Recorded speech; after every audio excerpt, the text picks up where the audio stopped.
A lot of things are different or missing in Disney World right now. That's not a newsflash. No fireworks, no hugging Mickey, but there are quite a few things that have actually gotten better in the past few months, and that's what we're talking about today on DFE Guide.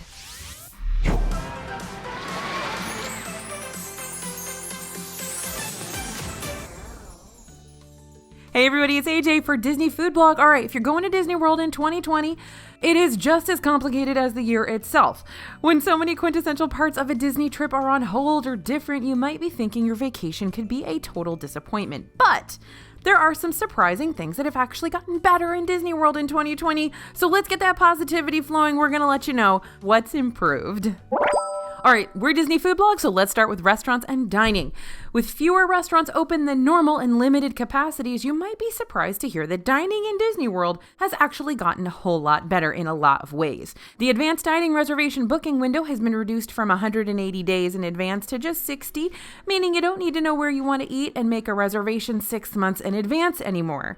With all the uncertainty this year, it's nice to be able to plan your trip a little closer to when you're actually going and not have to worry that you missed all your top restaurants already. More quick service restaurants are also now using mobile order, which we already loved as a convenient way to order and pay for your food without waiting in line.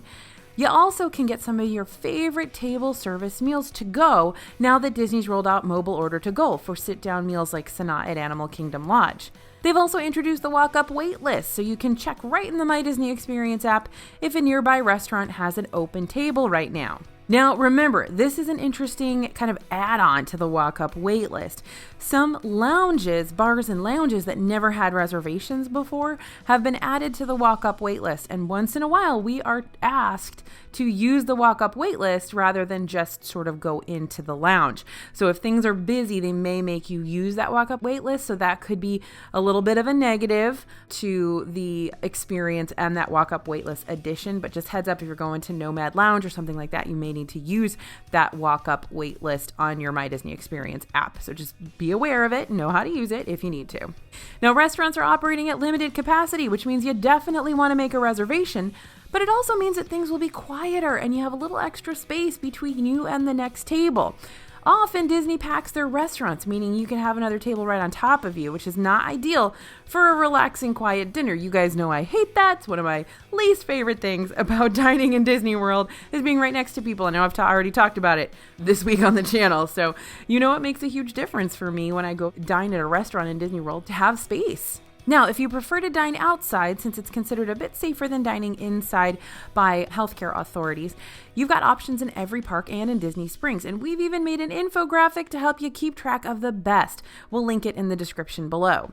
Some locations, like Deluxe Burger in Disney Springs, have even added some additional outdoor tables to meet the demand for outdoor dining. All right, so let's talk park capacity and crowds. Disney did just announce at their quarterly earnings call that Disney World capacity is being increased from 25 to 35%. But that's still dramatically lower than the crowd levels we would expect during the typical Disney holiday season. So at that capacity, it's like an after hours or a party in the Magic Kingdom every day. And by party in the Magic Kingdom, I don't mean like party in the Magic Kingdom. I mean like Mickey's Very Merry Christmas Party, like one of those hard ticket event parties. So that's kind of how it feels when it comes to crowd levels. But there's no extra entertainment to draw people out of line, so you can still expect some rides will draw those hour-long waits, and sometimes hour plus. But at least while you're waiting in line, you get some personal space. If you've been to Disney World before, you know that personal space is a hot commodity, but with social distancing established in queues and theater shows, you got some appreciated elbow room. Sometimes. Now, I've recently had to tell a few people to please maintain that 6-foot distance in line. I think some people aren't paying attention to those stickers, so please don't be afraid to use your voice and let them know, please stay on your sticker. Now, the same goes for transportation. You're going to get your own section of the bus or monorail and your own Skyliner car. Now, that is awesome that you get your own Skyliner car. I don't know about you guys. I hate when I get put into a Skyliner with other people. I know that sounds so antisocial, but it's true. I know this is not a Universal YouTube channel, but I was just at Universal Studios last week as well. And on the Hogwarts Express, we got our own car. We'd have to sit with other people, and that was pretty great. Not gonna lie. All right. Sometimes there is still crowding, and you should keep an eye out waiting for food at a mobile order pickup. When it rains, when character cavalcades go by, things get tight. But Disney's doing an okay job with managing crowding in general. We're not expecting anything close to the typical crowd levels we see during Thanksgiving, where you're just elbow to elbow with everybody. Christmas and New Year's gets even worse. And so for 2020, this is probably the least crowded these parks have ever been for a holiday season. So that's at least a silver lining. All right, so let's talk cleanliness. Things have gotten so much better in Disney World when it comes to cleanliness from where they were before March 2020, right? Hand sanitizer and hand wash stations are everywhere, and rides are being fully cleaned with a deep cleaning disinfectant that kills 99% of germs every 2 hours. Now, Disney World is one of the cleanest theme parks in the world already, but it's probably never been cleaner than it is right now. This deep cleaning extends beyond the rides too to transportation. Those are all getting deep cleaned, like the monorail and the buses. Restaurants are using that same CDC approved deep cleaning disinfectant to wipe down tables and other guest areas. Carpets are even being cleaned in hotel rooms between guests, along with remotes being sanitized and bagged as well. Now, Disney has stepped it up and is going the extra mile when it comes to cleaning and disinfecting. Did I still bring Lysol to spray down my hotel room? Yes, I did. But that's an added layer of precaution on top of Disney's extensive and very transparent cleaning methods. So you can read about everything they're doing on their website. And on ours, by the way. But I've now been to Disney World 2 times since it reopened for week plus stays both times, and I have not gotten a cold, which I don't remember ever coming back from Disney World and not having a cold. So they are definitely keeping those germs at bay, and of course, I do think the masks help as well. All right, entering the park. Disney World's changed the way we enter the parks to help limit touch points, and they've installed new touchless security checkpoints. That means you may not have to have your bag individually searched, which can speed things up on your way into the park. Now, if you have things like umbrellas, external chargers, or glasses cases in your bag, you will likely have to take those out for a quick once-over from security. Keep that stuff easily accessible. But if you travel without those things, you won't need to worry about stopping for a bag check to take a look in your purse or backpack. And there's also no more fingerprint scanning in Disney World. You just tap your Magic Band on the scanner. So this makes it quicker to move through those tap styles, and you don't need to remember what finger you used to scan the first time. All right, another pro, you can see more characters without planning. Now, we're bummed that we can't hug Mickey right now, but we have definitely been seeing lots more characters now than we ever have before. And I'll be honest, we're not even trying. Currently, there are cavalcades instead of traditional meet and greets. So characters are riding or walking around the parks in little mini parades to greet guests, and that means no lines to see characters, but you can't get as close to them either. There are several character meals still running too if you want to get a bit more time with the characters, though they'll still stay socially distanced and won't be able to personally sign autographs. But I was just at Garden Grill the other day, and oh my gosh, I was starting to feel bad for Chip and Dale and Pluto and Mickey because they just kept coming around. Like, they just were there all the time. I wanted to interact with them, but I ran out of things to say. There's only so many times you can talk about, you know, Dale has a red nose and Chip's nose looks like a chocolate chip. So, I mean, I complimented Mickey on his farmer outfit and, you know, told Pluto he was cute, but I don't know what else to say. So you may even see too much of the characters. If that's even possible. Now, we've seen lots more rare and unique characters too, and right now you can catch most of the Magic Kingdom Christmas parade. It's just split up into sections to avoid crowds gathering for more than a few minutes. So it's the same sort of thing that we saw for Halloween. A lot of the same sort of Halloween parade elements were turned into cavalcade elements. And that's the same thing for Christmas. You've got the toy soldiers. You've got Mickey and Minnie on their Christmas parade float. You've got the gingerbread men. You've got Clarabelle in her kitchen. You've got Goofy on his candy house. You've got Santa Claus even comes through the park multiple times a day. So that's really quite amazing. You can see these multiple times. You don't have to sort of block out the particular time of day to see them anymore. So that's kind of awesome. So if your favorite thing about the holidays at Disney World was the Christmas parade, you can pretty much get that whole experience at this point. It's just sort of broken up throughout the day. Now, there are also some stationary characters around the parks. Santa Buzz is waving to guests from the Tomorrowland stage in Magic Kingdom. Alice and Mary Poppins are greeting guests in the Tea Garden in the UK Pavilion. Anna and Elsa are seeing guests in the Norway Pavilion at Epcot. Keep an eye out now. Those unannounced characters are just about everywhere, and you can talk to them from a safe distance. We had a great time talking, quote unquote, to the Country Bears stores over in Magic Kingdom. All of the 100 Acre Wood characters are there on the Crystal Palace balcony.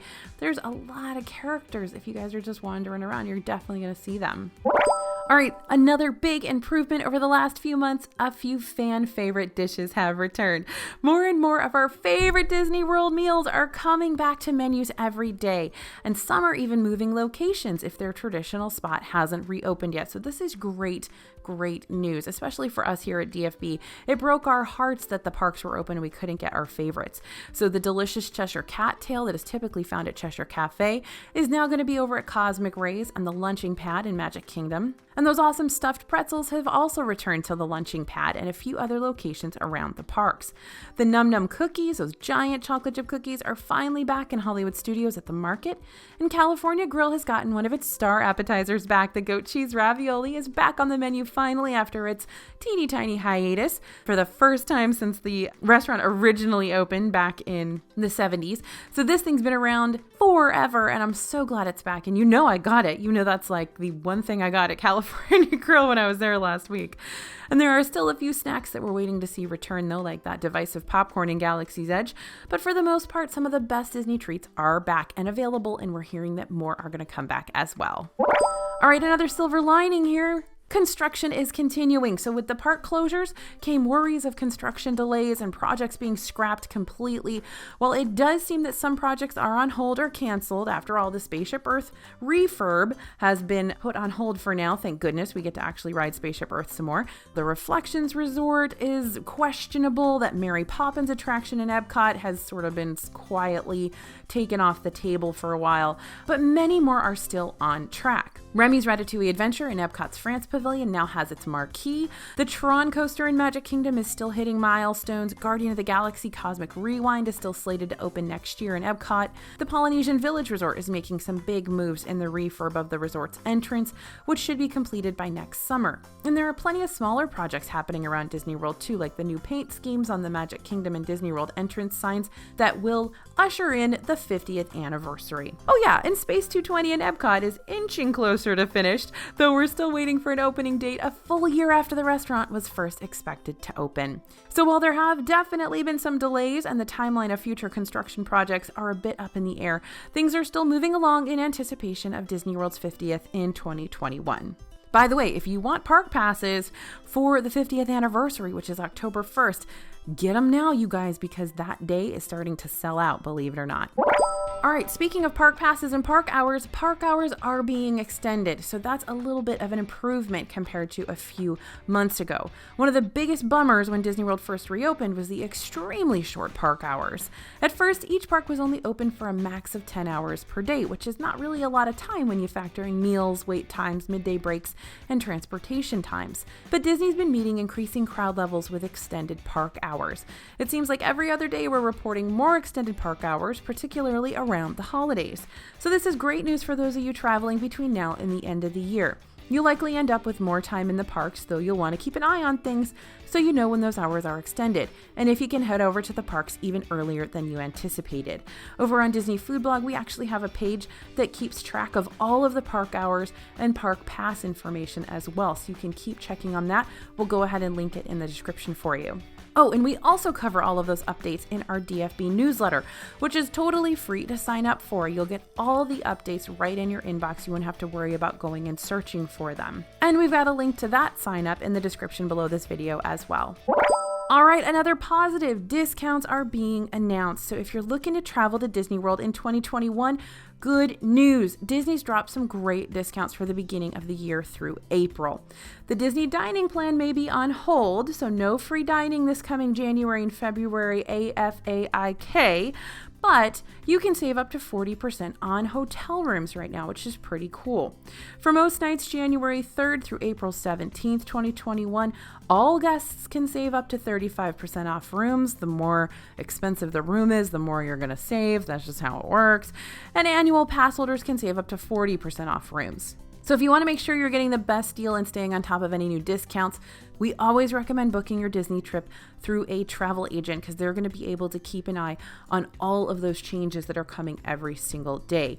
We, of course, are big fans of Small World Vacations. They're dedicated Disney travel agents. They're all full-time travel agents. None of them are doing this travel agency thing on the side or as a part-time gig. They're all full-time dedicated to this all day, every day. So they can help you with the ins and outs of planning that trip to Disney World right now. They'll find you the best deal possible. And if more discounts come out, they'll make sure to change your reservation so that you get the lowest price you can. So again, that's Small World Vacations. You can find them also in the description. And another thing that's improving in Disney World, those health and safety policies continue to be updated. So I think this is a positive. I think this is a pro for us as guests who are going to Disney World. They have continued to be dynamic with their COVID policies and procedures. So updating them regularly to take into consideration empirical data from the parks and the latest updates from the CDC and from people who are actually researching this stuff right now. Now, this can make things a bit confusing, which is another reason we recommend teaming up with a travel agent right now. Disney has repeatedly updated their mask policy to clarify which masks are allowed and where and when you can remove your mask. And they've just updated their policies to ban eating and drinking in queue lines as well. So the policies have gotten stricter. The policies have not been relaxed at all since the opening Disney World. So even though we are seeing COVID cases increasing right now, you are actually seeing stricter policies in place in Disney World than we've ever seen before. That makes me feel more comfortable visiting, makes me feel like they're taking it seriously.